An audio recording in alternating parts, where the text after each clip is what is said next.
السلام علیکم ورحمۃ اللہ وبرکاتہ۔ اشہد ان لا الہ الا اللہ وحدہ لا شریک لہ واشہد ان محمدا عبدہ ورسولہ۔ اما بعد فاعوذ باللہ من الشیطان الرجیم۔ بسم اللہ الرحمن الرحیم۔ الحمد للہ رب العالمین،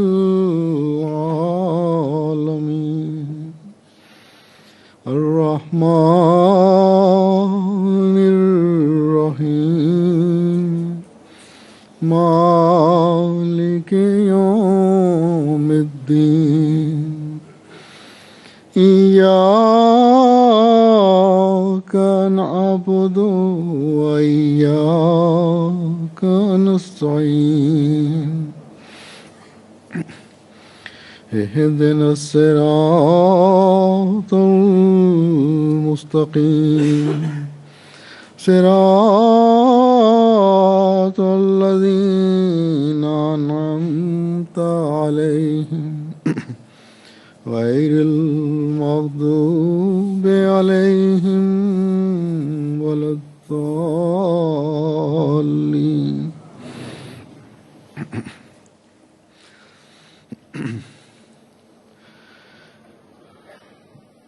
جب دنیا سے نیکیاں ختم ہونا شروع ہو جاتی ہیں، جب انسان اپنے نفس کا غلام بننا شروع ہو جاتا ہے، جب اللہ تعالیٰ اور اس کے بندوں کے حقوق انسان بھولنا شروع ہو جاتا ہے، جب روحانیت کی آنکھ اندھی ہونا شروع ہو جاتی ہے، تو اس وقت اللہ تعالیٰ اپنی سنت کے مطابق اپنے خاص بندے جو اس کے عشق و محبت میں ڈوبے ہوتے ہیں بھیجتا ہے دنیا میں، تاکہ دنیا کو دنیا کی غلاظتوں کے بارے میں بتائیں اور انہیں ان کے پیدائش کے مقصد سے آگاہ کریں، ان کو تقویٰ کی راہیں دکھائیں اور انہیں اپنے خدا کا عبادت گزار بنائیں، انہیں برے اخلاق اور گناہوں سے خبردار کریں اور انہیں نیکیوں کے راستے دکھائیں، کیونکہ اگر دنیا کی اصلاح کے لیے اللہ تعالیٰ اپنے خاص بندے دنیا میں نہ بھیجے اور انسانوں کو ان کے گناہوں کی وجہ سے، ان کی بدعمالیوں کی وجہ سے سزا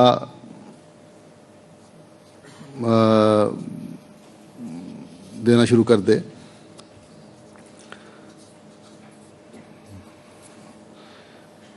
تو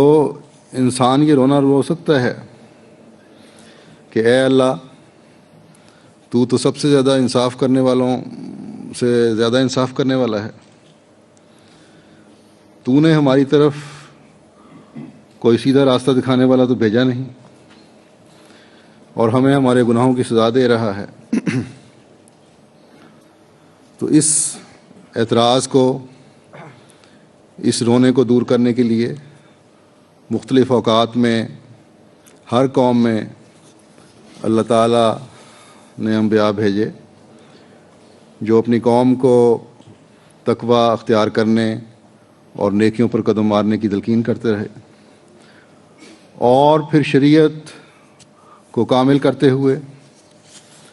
حضرت صلی اللہ علیہ وسلم کو دنیا میں مبعوث فرمایا، جو روئے زمین کے تمام انسانوں اور تمام وقتوں کے انسانوں اور تمام قوموں کے لیے بھیجے گئے، لیکن جیسا کہ انسانی فطرت ہے کہ انسان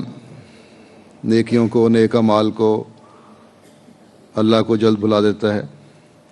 اور شیطان کمزور طبیعتوں پر حملہ کرنے کی طاق میں رہتا ہے، تو اس حملے کی وجہ سے انسان اس کی گود میں چلا جاتا ہے۔ آپ کی صلی اللہ علیہ وسلم کی بعثت کے بعد بھی یہ انسانی فطرت کا عمل جاری رہنا تھا، لیکن اللہ تعالیٰ نے آپ کو یہ بتا کر کہ آپ کے بعد بھی ایسا زمانہ آئے گا جب لوگ دوبارہ دین سے ہٹ جائیں گے، دنیا کی طرف راغب ہو جائیں گے، دین میں بدعتیں آنی شروع ہو جائیں گی، اور نفس کی خواہشات کے تابع ہو کر شیطان کی گود میں چلے جائیں گے۔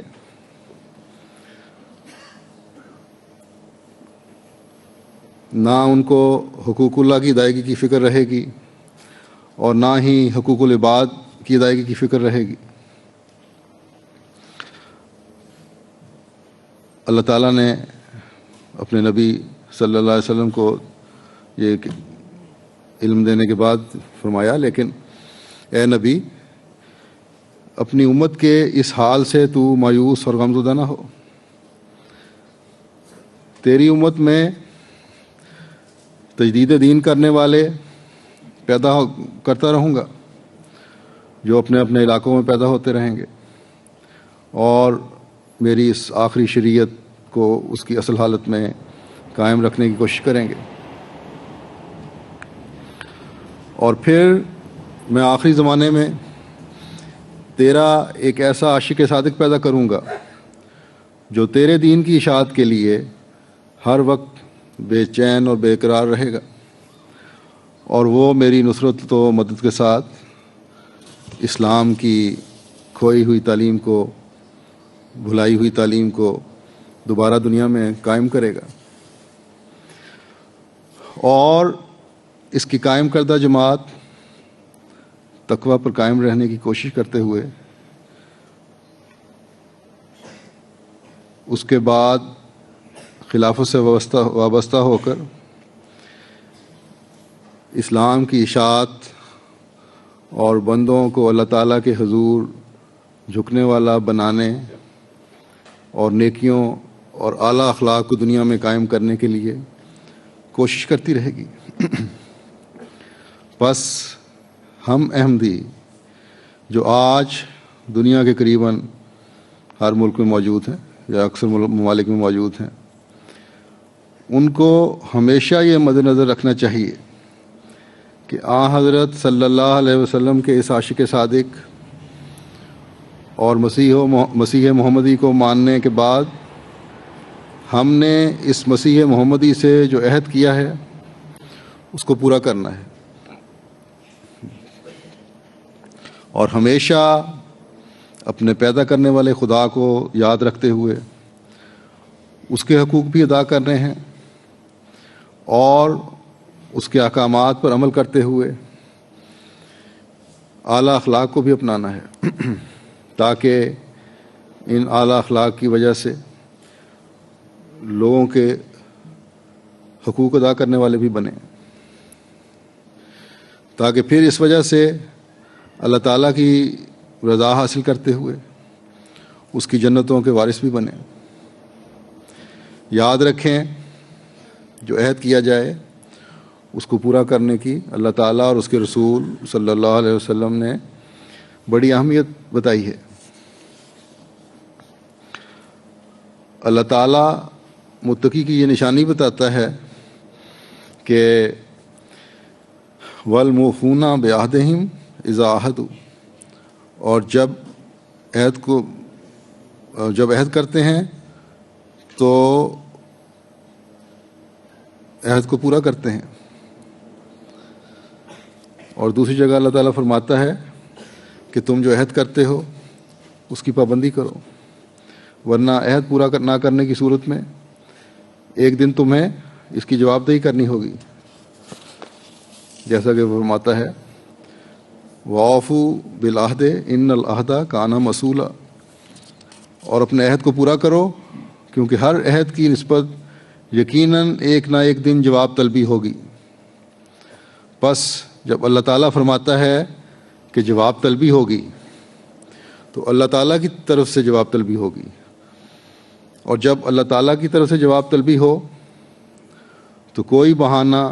کوئی عذر پیش نہیں کیا جا سکتا۔ بس اس زمانے میں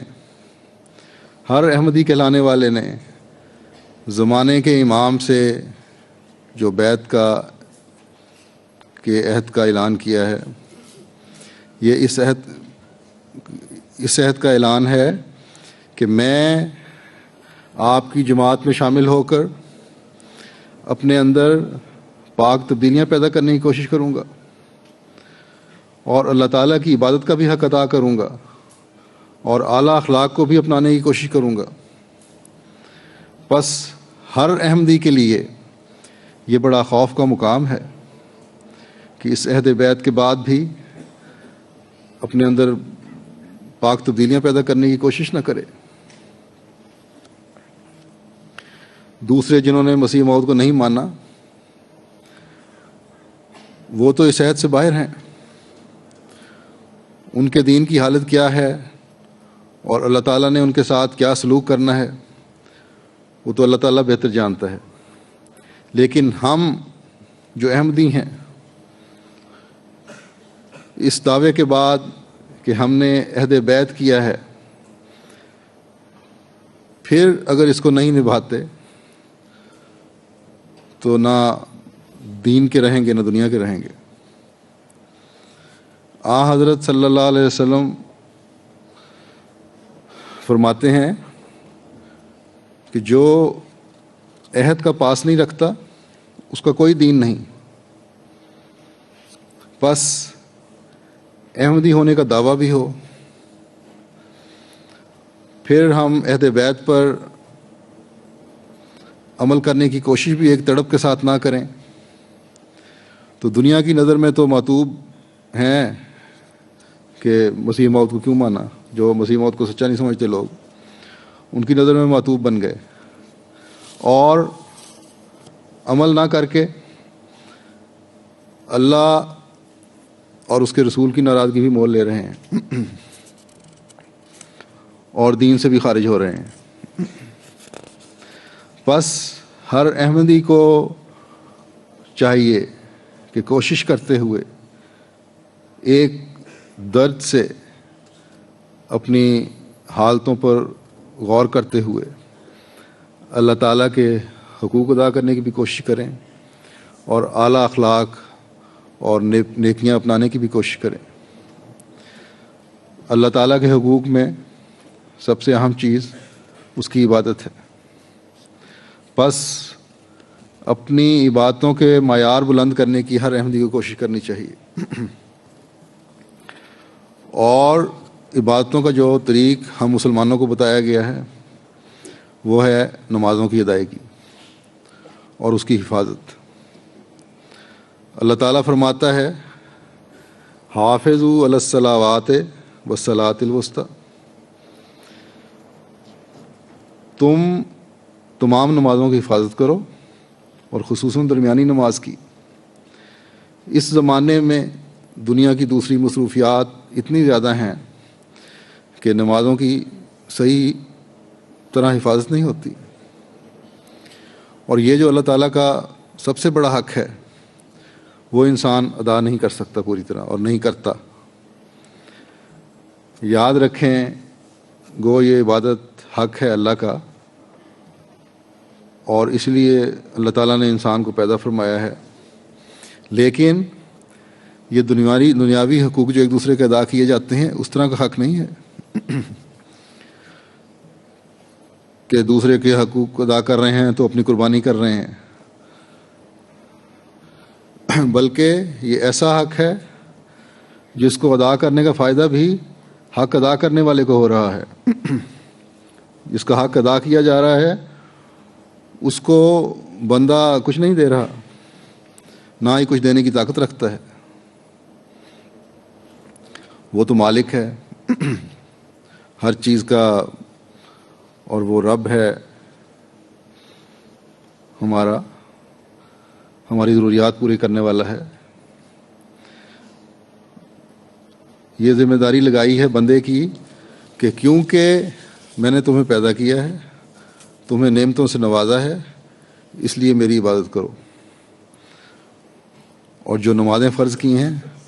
ان کی ادائیگی بر وقت اور صحیح طریق سے کرو. نتیجتاً یہی نمازیں جو ہیں تمہاری حفاظت کرنے والی بنیں گی. یہ جو بظاہر تم میرا حق ادا کر رہے ہو، یہ اصل میں تم اپنی حفاظت کا انتظام کر رہے ہو.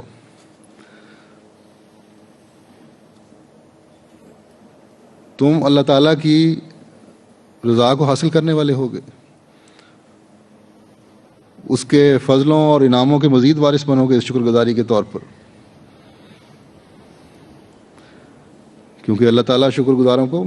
اور دیتا ہے، بڑھ کر دیتا ہے. حضرت صلی اللہ علیہ وسلم کی زندگی کا ہر اسوہ ہمارے سامنے ہے. آپ کی زندگی کا ہر لمحہ ذکر الہی سے پر تھا. آپ جو اللہ تعالیٰ کے محبوب ترین ہیں، آپ نے اپنی بیماری میں بھی نمازوں کی ادائیگی اور حفاظت کے نمونے ہمیں اس لیے ہمارے سامنے پیش کیے اور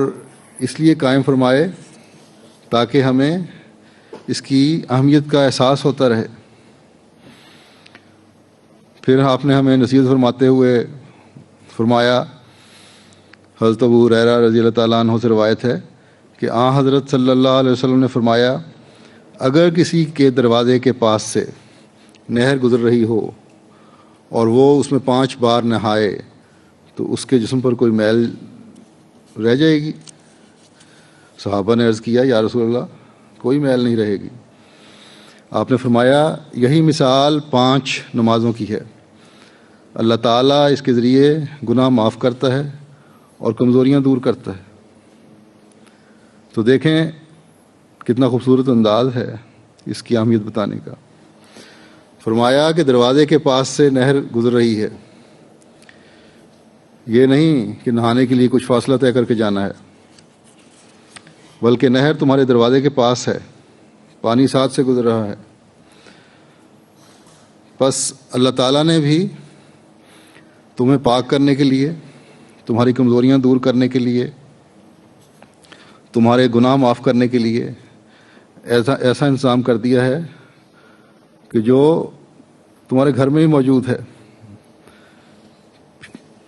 پھر اس انتظام کی قدر نہ کرنا یہ تمہاری بدقسمتی ہے. نمازیں بھی کوئی تکلیف اٹھا کر ادا نہیں کی جا رہی، بلکہ جو نمازیں جتنی بھی لمبی نمازیں پڑھی جائیں وہ بھی وہ حق ادا نہیں کر سکتی جو اللہ تعالیٰ کے انعامات ہیں. اس لیے فرمایا کہ جس طرح نہانے سے کوئی تکلیف نہیں ہوتی، ہاں ذرا سے ہاتھ پیر ہلانے پڑتے ہیں، ہاتھ ہلانے پڑتے ہیں میل اتارنے کے لیے، جسم پر مل کر اپنی میل اتارنے کے لیے، اسی طرح یہ نمازیں ہیں. یہ تھوڑا سا وقت جو ہم نے نمازوں کے لیے دیتے ہیں، اس کے مقابلے میں جیسا کہ میں نے کہا جو فوائد ہیں وہ ان گنت ہیں کہ اس وقت کی کوئی اہمیت ہی نہیں ہے اس کے مقابلے میں.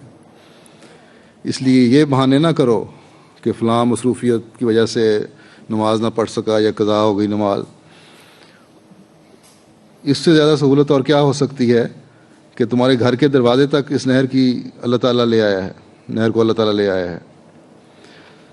پھر بھی اگر میل کچیل سے جسم بھرا رہے، سر مٹی سے اٹا ہو، تو ایسا شخص تو یا تو انتہائی کاہل، سست اور گندا کہلائے گا، یا مخبوط الحواس کہلائے گا جس کے حواس نہ ہوں. بس یہ مثال دے کر ہمیں یہ بتا دیا کہ اسلام لانے کے بعد، مومن ہونے کا دعویٰ کرنے کے بعد، اگر اپنی کاہلی کا داغ دھونا چاہتے ہو، اپنی روحانی پاکیزگی چاہتے ہو، تو اپنی نمازوں کی حفاظت کرو، ورنہ ایک کاہل، گندے اور مخبوط الحواس آدمی اور تمہارے میں کوئی فرق نہیں ہے۔ بس ہر احمدی کو چاہیے کہ اپنے جائزے لے اور اپنی نمازوں کی حفاظت کا انتظام کرے، اپنی روح کو اس مصفہ نہر کے پانی سے صاف کرے، اللہ تعالیٰ کا قرب حاصل کرنے والا بنے۔ یہاں میں اس بات کا بھی اظہار کرنا چاہتا ہوں کہ جیسا کہ ہمیں حکم ہے کہ نمازیں باجماعت ادا کرو، اور اس کے لیے مسجد میں جانے کا حکم ہے، اور مسجدیں باجماعت نماز ادا کرنے کا حکم ہے۔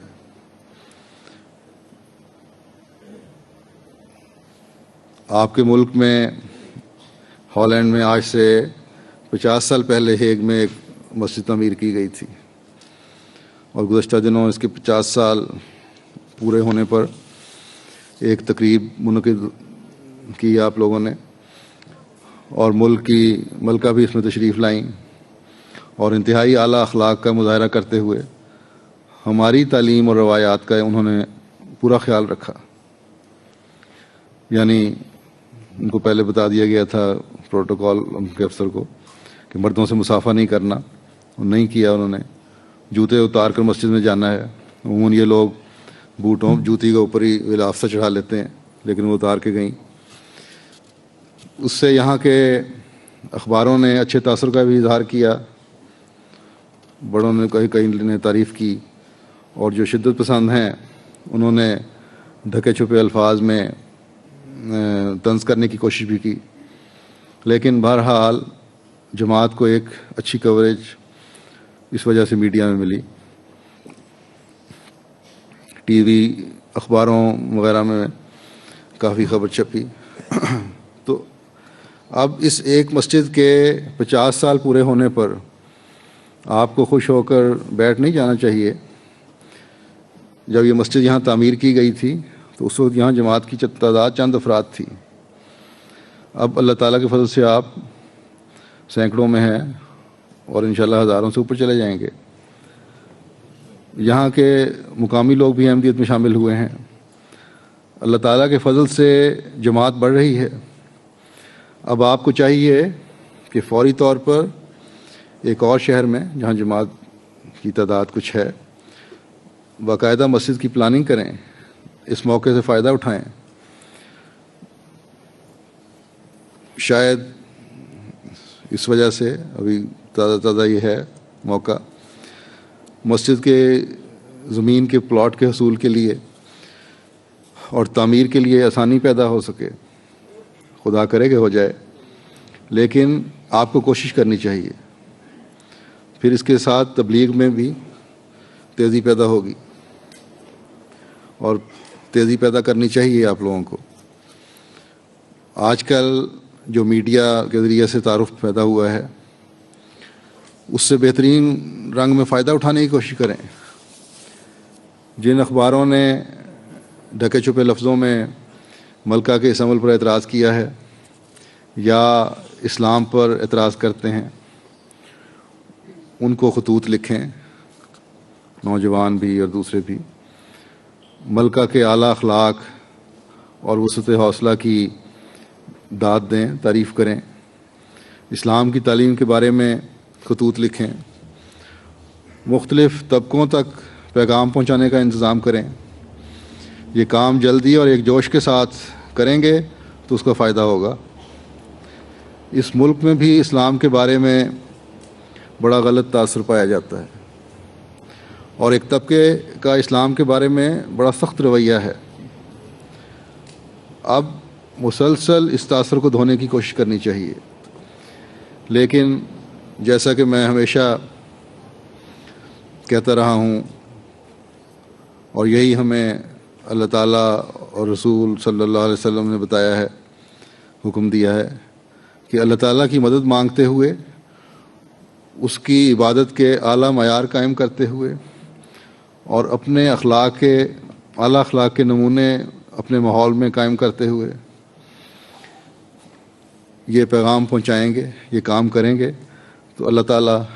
برکت ڈالے گا انشاءاللہ. اور آپ جو سمجھتے ہیں بعض لوگوں کے یہاں تبلیغ مشکل ہے، یہ دنیا داری کی طرف زیادہ لوگ مائل ہیں، ان میں سے ہی انشاءاللہ تعالیٰ آپ کا خیال یہی ہے کہ مائل ہیں، سنتے نہیں باتیں، لیکن اگر دعاؤں کے ساتھ، ایک کوشش کے ساتھ، شوق کے ساتھ یہ کریں تو اللہ تعالیٰ انشاءاللہ ان میں سے ہی آپ کو کئی سعید فطرت عطا فرما دے گا، اور ہر سال ملتے بھی رہتے ہیں. پھر یہاں دوسری قومیتوں کے لوگ ہیں، ان میں بھی تبلیغ کا کام تیز ہونا چاہیے. اللہ تعالیٰ آپ سب کو اس کی توفیق عطا فرمائے. جیسا کہ میں نے کہا تھا کہ اللہ تعالیٰ کا قرب پانے کے لیے اعلیٰ اخلاق اور نیکیوں کو اپنانا بھی ضروری ہے. پھر اللہ تعالیٰ کام میں برکت بھی ڈالتا ہے جب آپس میں بھی ایک دوسرے سے اعلیٰ اخلاق کا مظاہرہ ہو رہا ہو اور ماحول میں بھی آپ کے اعلیٰ اخلاق کا تاثر ہو. اور یہی اللہ تعالیٰ نے مومنوں کی نشانی بتائی ہے کہ یسارعون فی الخیرات، یعنی نیک کاموں میں ایک دوسرے سے آگے بڑھتے ہیں، جلدی کرنے کی کوشش کرتے ہیں. بس نیکیوں میں آگے بڑھنے کی ہر احمدی کو کوشش کرنی چاہیے، اور یہ بے شمار نیکیاں ہیں جن کے کرنے کا ہمیں حکم ہے. چند ایک کا میں یہاں بیان کر دیتا ہوں. سب سے بڑی نیکی جو معاشرے میں ایک انسان کا اثر قائم کرتی ہے وہ اس کا ہر حالت میں سچائی پر قائم ہونا ہے اور جھوٹ سے نفرت ہے. اور یہ ایک ایسا وصف ہے کہ اگر کسی میں قائم ہو جائے تو ماحول اس سے متاثر ہوئے بغیر نہیں رہ سکتا. اور پھر اللہ تعالیٰ نے اس برائی کو شرک کے برابر قرار دیا ہے، جھوٹ کی برائی کو، کیونکہ جھوٹ بولنے والا اس کے ذریعے سے اپنے خیال میں اپنے مفاد حاصل کر رہا ہوتا ہے. تو جب خدا تعالیٰ کو چھوڑ کر ایک غلط بات کو، ایک ایسی گواہی کو جو بالکل جھوٹی ہو، اپنے مفاد کے لیے استعمال کیا جائے تو ظاہر ہے ایسے شخص نے جھوٹ کو اللہ تعالیٰ کے مقابلے پر لا کر کھڑا کر دیا. اللہ تعالیٰ فرماتا ہے کہ فاجتنبوا الرجس من الاوثان واجتنبوا قول الزور، یعنی بس بتوں کی پلیدی سے اعتراض کرو اور جھوٹ کہنے سے بچو. حضرت مسیح موعود علیہ الصلوۃ والسلام فرماتے ہیں کہ قرآن شریف نے بھی جھوٹ کو ایک نجاست اور رجس قرار دیا ہے، جیسا کہ فرماتا ہے فاجتنبوا الرجس من الاوثان واجتنبوا قول الزور. دیکھو یہاں جھوٹ کو بت کے مقابل رکھا ہے، اور حقیقت میں جھوٹ بھی ایک بت ہی ہے، ورنہ کیوں سچائی کو چھوڑ کر دوسری طرف جاتا ہے. جیسے بت کے نیچے کوئی حقیقت نہیں ہوتی، اسی طرح جھوٹ کے نیچے بجز ملمہ سازی کے اور کچھ بھی نہیں ہوتا. جھوٹ بولنے والے کا اعتبار یہاں تک کم ہو جاتا ہے کہ اگر وہ سچ کہے تب بھی یہی خیال ہوتا ہے کہ اس میں کچھ جھوٹ کی ملاوٹ نہ ہو. اگر جھوٹ بولنے والے چاہیں کہ ہمارا جھوٹ کم ہو جاوے تو جلدی سے دور نہیں ہوتا. جب عادت پکی ہو جاتی ہے پھر اتنی آسانی سے دور نہیں ہوتا. اس لیے عادت ڈالنی ہی نہیں چاہیے، ذرا سی غلط بیانی سے بھی بچنا چاہیے. اور اگر کسی کو ہے عادت تو اللہ تعالیٰ سے مدد مانگتے ہوئے اس کو دور کرنے کی کوشش کرنی چاہیے. یہ انتہائی خطرناک برائی ہے جو نہ صرف اپنے آپ کو فائدہ پہنچانے کے لیے کی جاتی ہے بلکہ دوسروں کو نقصان پہنچانے کی بھی کوشش کی جاتی ہے اس کے ذریعے سے. اپنے دلوں میں بھرے بغضوں اور کینوں کی وجہ سے دوسرے کو نقصان پہنچانے کے لیے جھوٹی کہانیاں گھڑی جاتی ہیں، جھوٹی گواہیاں دی جاتی ہیں، اور سمجھتے ہیں کہ ہم نے اگلے کو نیچا دکھا دیا ہے،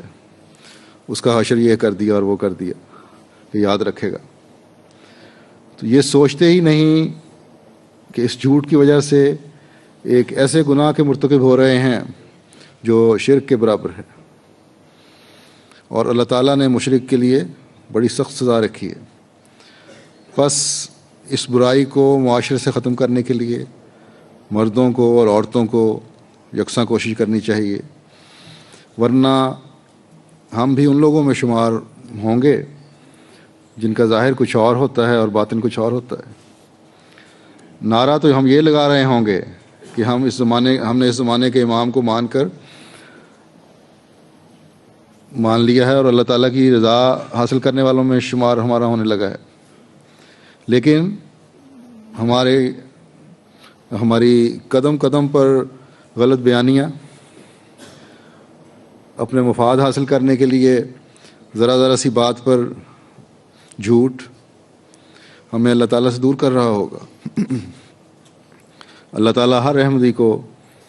حقیقت میں اللہ کا صحیح عبد بننے کی توفیق عطا فرمائے اور اس برائی سے بچائے۔ پھر نیکیوں میں سے نیکیاں جو معاشرے کا امن و سکون قائم رکھتی ہیں وہ آپس کا محبت و اتفاق ہے۔ ایک بھائی کا دوسرے بھائی سے محبت اور پیار کا سلوک ہے۔ ایک شخص کے دل میں دوسرے شخص کے لیے نیک جذبات اور احساسات ہیں۔ ایک عورت کا دوسری عورت کے لیے نیک خواہشات اور پیار و محبت کے جذبات ہیں۔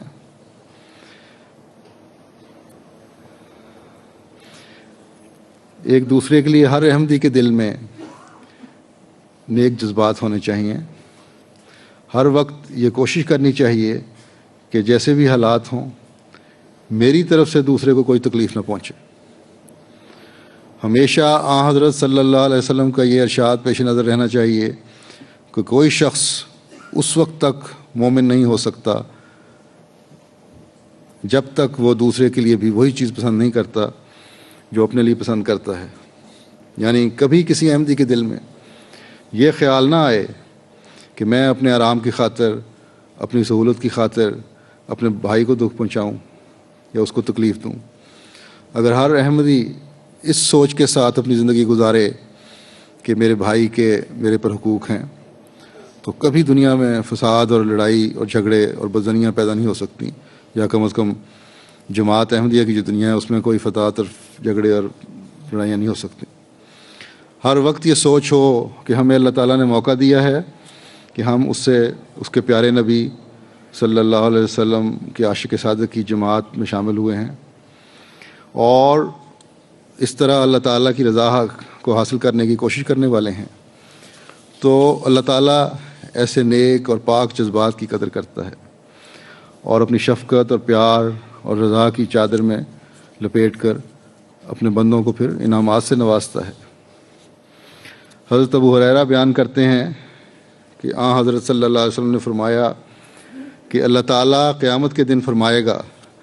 کہ کہاں ہیں وہ لوگ جو میرے جلال اور میری عظمت کے لیے ایک دوسرے سے محبت کرتے تھے؟ آج جب کہ میرے سائے کے سوا کوئی سایہ نہیں، میں انہیں اپنے سایہ رحمت میں جگہ دوں گا۔ بس آج ہر احمدی کو کوشش کرنی چاہیے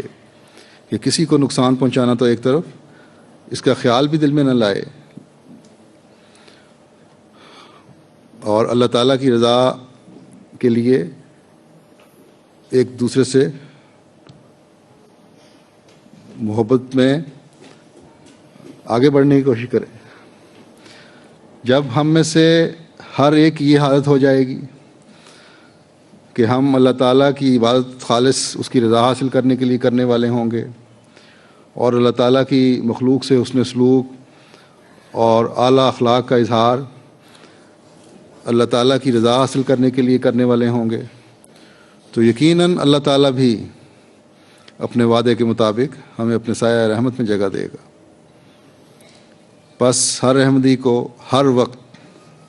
یہی اپنا مقصد اور مطمع نظر رکھنا چاہیے کہ تمام وہ اعلیٰ اخلاق جن کے بارے میں اللہ تعالیٰ نے ہمیں بتایا ہے، یا اللہ تعالیٰ کے رسول صلی اللہ علیہ وسلم نے ہمیں بتایا ہے، یا اس زمانے میں حضرت مسیح موعود علیہ الصلوۃ والسلام نے ہمیں توجہ دلائی ہے، ان پر پوری طرح عمل کرنے والے ہوں، اپنی زندگیوں کا حصہ بنانے والے ہوں، اور اپنی نسلوں میں بھی ان کو جاری رکھنے والے ہوں، تاکہ یہ نیکیوں کی جاگ جو ہے نسل بعد نسل چلتی چلی جائے اور اللہ تعالیٰ اور رسول صلی اللہ علیہ وسلم کے نام کی سربلندی کے لیے تا قیامت ہماری نسلیں کوشش کرتی چلی جائیں۔ ہمارے حقوق اللہ اور حقوق العباد کی ادائیگیوں کے معیاروں کو دیکھتے ہوئے وہ لوگ بھی جلد از جلد اس نبی صلی اللہ علیہ وسلم کے جھنڈے تلے جمع ہونا شروع ہو جائیں جو اللہ تعالیٰ کا آخری نبی ہے، جسے شریعت کاملہ کے ساتھ اللہ تعالیٰ نے مبعوث فرمایا ہے، اور جس کی غلامی میں اللہ تعالیٰ نے مسیح موعود کو اس زمانے کی اصلاح کے لیے اور اسلام کی حقیقی تعلیم سے روشناس کرانے کے لیے دنیا میں بھیجا ہے۔ آپ نے مختلف اس جلسے میں مختلف موضوعات پر علمی اور تربیتی تقریریں سنی ہوں گی،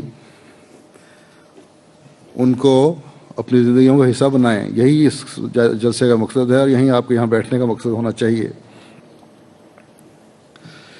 تبھی آپ حضرت مسیح موعود علیہ الصلوۃ والسلام کے اس مقصد سے فیض پانے والے ہو سکتے ہیں جس کے حصول کے لیے حضرت مسیح موعود علیہ الصلوۃ والسلام نے جلسے کا آغاز فرمایا تھا، اور آج جماعت احمدیہ اس کی اتباع میں تمام دنیا میں یہ جلسے منعقد کرتی ہے۔ بس یہ عہد کریں اس روحانی مجلس سے فائدہ اٹھاتے ہوئے کہ اپنی باتوں کے معیار بھی بلند کریں گے اور اپنے اخلاق کے معیار بھی بلند کریں گے، اور آپس کے تعلقات کو پہلے سے بڑھ کر نبھانے کی کوشش کریں گے، چاہے وہ میاں بیوی کے تعلقات ہوں، بھائی بھائی کے تعلقات ہوں، دوست دوست کے تعلقات ہوں، ایک احمدی کے دوسرے احمدی کے لیے ساتھ تعلقات ہوں۔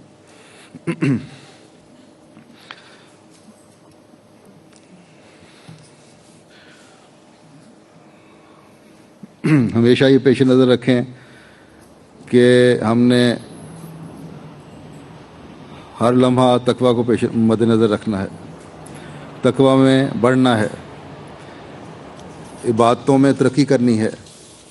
نیکیوں میں پر قائم ہونا ہے، اور آپس میں محبت اور بھائی چارے کی فضا پیدا کرنی ہے، تاکہ جب ہم اللہ تعالیٰ کے حضور حاضر ہوں تو سفر آخرت مکروہ نظر نہ آئے۔ اللہ ہمیں حضرت مسیح موعود علیہ الصلوۃ والسلام کی ان تمام دعاؤں کا وارث بنائے جو آپ نے اپنی جماعت کے لیے کی ہیں، اور سب سے بڑھ کر ہمیں حضرت صلی اللہ علیہ وسلم کی ان تمام دعاؤں کا وارث بنائے جو آپ نے اپنی امت کے لیے کی ہیں، اور ہم کبھی بد نصیبوں میں شمار نہ ہوں۔ اب دعا کر لیں۔